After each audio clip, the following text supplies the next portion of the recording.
Here's a product I helped develop with Clover Needlecraft. It's the 5-in-1 sliding gauge, a multifunctional gauge for marking, measuring, and much more. I can't wait to share the many uses for one of my favorite new notions. The 5-in-1 sliding gauge is compact, yet very versatile. Let's take a look at its unique design. It's only 6 inches in length, yet within those 6 inches you'll find a variety of tools and purposes. First of all, on the left side of the gauge, the numbers start at 0 to 6 inches. That's the side I like to use for measuring hems.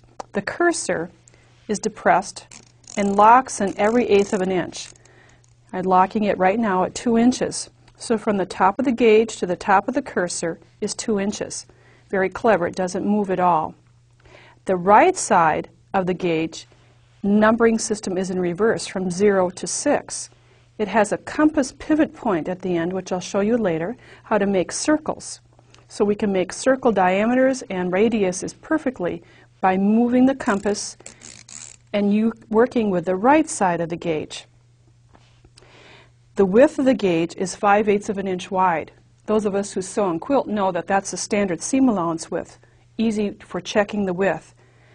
Each stave of the gauge is 1/4 of an inch, the standard quilting width, and 1/8 of an inch in the middle.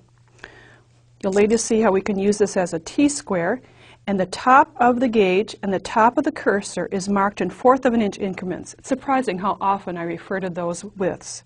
And here are my 5 favorite uses of the 5-in-1 sliding gauge.